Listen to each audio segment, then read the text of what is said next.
On the 10th anniversary of the shootdown of the passenger airplane MH17, new satellite pictures show the real strategic effect of Ukraine's offensive all over Russia. We'll talk about this as well as about the developments along the front line in this situation report.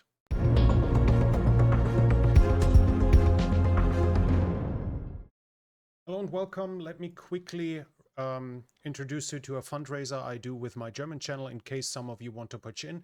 We are trying to buy fire trucks for Ukraine, used fire trucks in Europe that are being delivered there to help them extinguish fires and save innocent lives. If you want to participate, I'll put the link in the description and in the pinned comment. Today, 10 years ago, the Russians shot down the passenger liner MH17 with 298 persons on board. All of them died.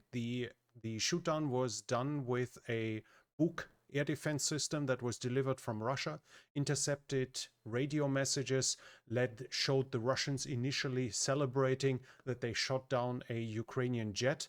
Only when they found the corpses of civilians, suitcases, toys, etc. at the area where the plane crashed, a campaign of misinformation was started by the Russian side. Among those, they, for instance, claimed a Ukrainian Sukhoi 25 had shot down the Boeing 777. Some of this, and this was even one of the lesser claims from the Russian side. On the other hand, pictures have shown that a Buk TEL transporter erector launcher had entered Ukraine. Pictures of it were available, and it was then shown being brought back to Russia with one of the missiles missing. There was a prisoner exchange between Ukraine and Russia. 95 were exchanged for 95. Saudi Arabia had done the mediation.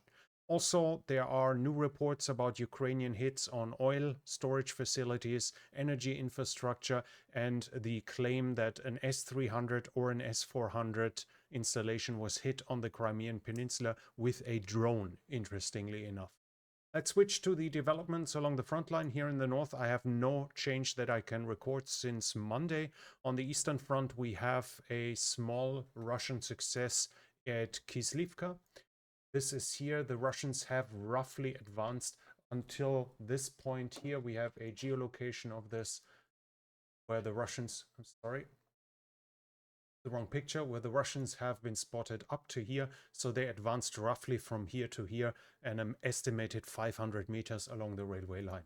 That was it north of the Seversky Donetsk. South of the Seversky Donetsk, we do have a change. And here the Russians have now more or less taken Rostolivka. This was to be expected from the recent geolocations, but we have now two locations inside of the town, the top northwest of the town and the center. We had them before roughly here. We had them even up here and I think on this side. So and they are up here by now. Theoretically there's a possibility that in these houses there are still some Ukrainian soldiers. So while it might be a tiny bit early to say that Rostolivka has fallen completely, it still seems very much though. It seems that Rostolivka has fallen as of now. Further south, I have no change directly in the Chasiv Yar area, but in the south, the Russians managed at Drushba to fully solidify their position here. This is another advance by roughly 300 meters. This is acknowledged by Ukrainian mill bloggers that the Russians are now controlling this area. So we have a small advance from the Russian in this area as well. Further west, the Ukrainians have had a successful counterattack in New York.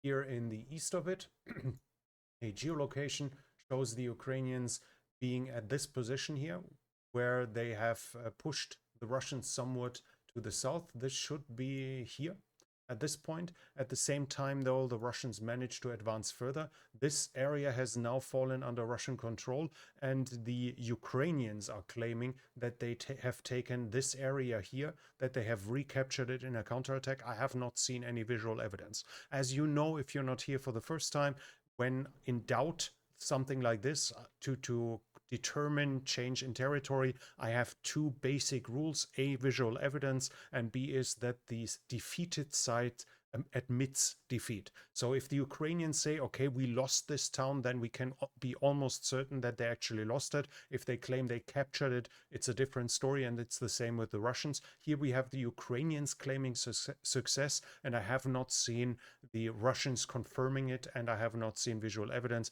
even though this might pop up over the next few days. Even though, as said, the Ukrainians claim that they more or less recaptured all of this here, I have not seen proof of this as of now. Further west, the Russians have taken the town of Lozovatske. This is this year. It seems to be only like a handful of houses, but it's now under Russian control as well. And further south along the railroad line, they managed to advance on the tree line here in the direction of progress. Here to the town, they advanced a few hundred meters, roughly 200 meters to the west. Further south at Novoselivka Persha, we have a geolocation of the Russians being inside of the town here. Here at the southwestern part, there is now visual evidence of them being here. This might still have Ukrainian presence, whether or not is not fully clear, but Novoselivka Persha is in the progress of falling after being pushed from the north and the east. The situation there is critical as well, if it isn't in Russian hands yet. Further south, I have no change in territory. Now, there's a fresh geolocation from Krasnohorivka, where the Russians are now up here before they have been here. So I guess an advance by 5 houses. If that's not the same event in this, they might have advanced 50 meters north in the west of Krasnohorivka, and in the south there is a geolocation of a Russian IFV. I think it should be a BTR-82, but I'm not 100% sure. The video is very bad. This shows the Russians advancing up to here to the 00532. This is an important line of communication between Vuhledar and Konstantinivka, basically connecting the whole here. The Russians have managed to advance up till here, and Russian mill bloggers are claiming unclear whether they managed to gain a foothold. Watching the video, it's fairly obvious the Russian soldiers have been taken out. They, for whatever reason, were charging ahead. The video shows heavy artillery fire on their advancing vehicle. Then it's getting hit right in front of the road, and another hit strikes the disembarking soldiers. So while there might have been some survivors at the initial strike, that they managed to take a position and hold it seems close to impossible. So I don't think the front line has changed here at all, even though we currently have Russian claims to the contrary. Further west, no change that can be reported except for Krinky. Krinky, now we have a confirmation that according to the Ukrainians, they withdrew from Krinky weeks ago. I guess when it was first rumored they probably withdrew already, and they are confirming this now. It's not 100% sure yet. We don't have full confirmation yet. We have seen recent Ukrainian drone strikes in the area here, but not visual evidence that the Russians control the whole area. It seems likely, though, that the Ukrainians have finally withdrawn from Krinky. Overall, we have an example how Ukraine's drone strikes in the depth of Russia show an effect. There are fresh pictures, satellite pictures on Google Maps even, showing here towers that have been built with Pantsir air defense systems on top. And 7 of those towers are around the residence of Vladimir Putin, close to Leningrad.